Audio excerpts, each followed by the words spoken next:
자, 2026년 세계 경제, 과연 어떤 그림을 그리고 있을까요? 오늘 이 시간에는요, 이 다가올 미래를 둘러싼 아주 복잡한 경제 예측들, 특히 미국과 한국을 중심으로 그 속을 한번 깊숙이 들여다보겠습니다. 자, 그럼 바로 핵심 질문부터 던져볼까요? 2026년 경제, 과연 뜨겁게 타오를까요? 아니면 서서히 식어갈까요? 지금 시장을 보면요, 서로 막 부딪히는 신호들이 가득해서 이게 꼭 거대한 퍼즐 맞추기 같아요. 바로 이 슬라이드가 그 혼란스러운 상황을 딱 보여주죠. 왼쪽을 보세요. 한화투자증권 리서치에서는 위로 열린 박스라는 표현을 쓰면서 금리가 오를 압력이 더 크다고 좀 신중하게 보고 있어요. 그런데 오른쪽 헤드라인은 어때요? 한국 경제 성장 가속화, 굉장히 낙관적이죠?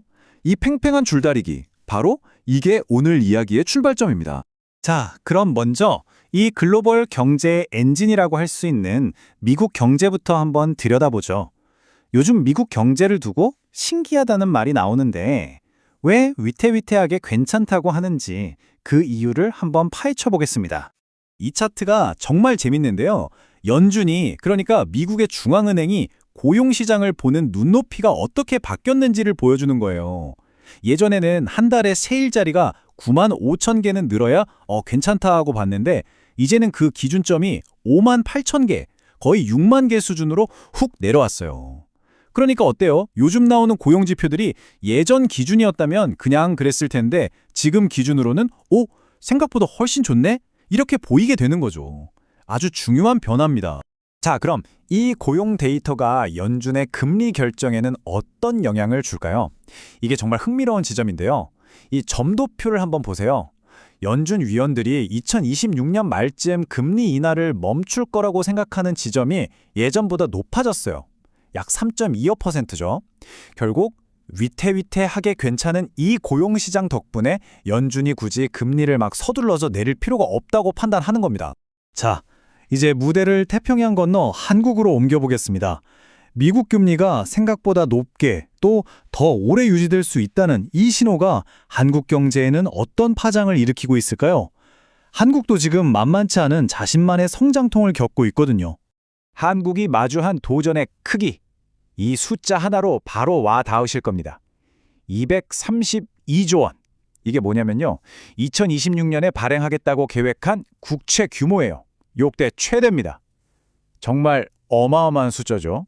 여기서 진짜 중요한 건 이거예요.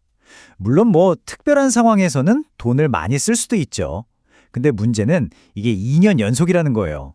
그러다 보니 국가 빚이 GDP의 50%를 사상 처음으로 넘어서고 경제의 기초 체력이라고 할 수 있는 잠재 성장률은 1%대로 뚝 떨어졌어요.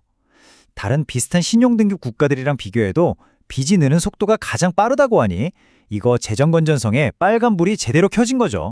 그런데 정말 재밌는 건요, 이렇게 어려운 상황인데도 한국의 미래를 두고 시장에서는 전망이 완전히 둘로 쫙 갈리고 있다는 겁니다. 한쪽은 비관적인데 다른 한쪽은 굉장히 낙관적이에요. 한번 보세요. 왼쪽은 국내 증권사의 시각인데 2025년이 워낙 안 좋았으니 2026년엔 그 반작용으로 조금 오르는 것처럼 보일 뿐 실제 잠재 성장률은 낮아져서 1.8% 정도 성장할 거라고 봐요. 꽤 보수적이죠? 반면에 오른쪽 OECD나 S&P 같은 글로벌 기관들은 어때요? 강력한 반도체 수출을 이유로 2.6% 성장을 예측하고 심지어 1인당 GDP가 4만 달러를 넘을 거라는 장밋빛 전망까지 내놓고 있습니다. 정말 완전히 다른 이야기죠? 이 두 장의 사진이 바로 그 상반된 현실을 그대로 보여줍니다. 왼쪽을 보면 부산항에 컨테이너가 꽉꽉 들어차 있죠? 수출은 정말 잘 되고 있어요. 이게 낙관론의 근거고요. 하지만 오른쪽 그래프를 보세요. 저 점선, 한국의 잠재 성장률인데 계속해서 아래로 향하고 있죠. 겉으로는 화려한데 속으로는 기초 체력이 약해지고 있다는 신호. 이 두 가지가 지금 공존하고 있는 겁니다. 자, 이렇게 상반된 전망과 여러 도전 과제들 속에서 우리 정부는 과연 어떤 카드를 준비하고 있을까요? 정부가 내놓은 일종의 작전 계획, 플레이북이 있습니다. 정부 계획은 크게 4개의 큰 기둥으로 되어 있어요. 첫째, 일단 급한 불부터 끄자. 물가랑 서민 경제부터 안정시키자는 거고요. 둘째, 반도체 같은 첨단 기술로 미래 먹거리를 확실히 확보하자는 겁니다. 셋째, 성장의 과실이 일부에게만 돌아가지 않도록 이 양극화를 해소해서 공정한 성장을 만들자는 거고요. 마지막으로 이 모든 게 일회성으로 끝나지 않도록 지속 가능한 기반을 다지자는 굉장히 다각적인 전략이라고 볼 수 있습니다.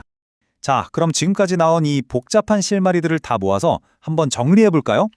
과연 2026년 우리 경제는 어떤 길을 가게 될까요? 가장 가능성 있는 시나리오는 뭘까요? 2026년 상황을 가장 잘 표현하는 말이 바로 이겁니다. 하나투자증권 보고서에 나온 핵심 비유인데 위로 열린 박스. 이게 무슨 말이냐면요. 금리가 어떤 박스 안에 갇혀서 크게 움직이지 않을 것처럼 보인다는 거예요. 안정적인 것 같죠? 하지만 박스의 윗부분이 열려 있다는 게 핵심입니다. 즉, 여러 가지 압력 때문에 언제든 아래로 떨어지기보다는 위로 팍 튈 위험이 더 크다는 뜻이죠. 불확실성과 상승 압력이 공존하는 상태. 딱 지금 상황을 묘사하는 말이에요. 결국 2026년은 한국 경제에 정말 중요한 갈림길이 될 것 같습니다. 이런 전 세계적인 압박과 야심찬 내부 계획 속에서 과연 우리 경제는 이 모든 어려움을 딛고 이름처럼 위대한 도약을 해낼 수 있을까요? 진짜 시험대에 올랐다고 할 수 있겠습니다.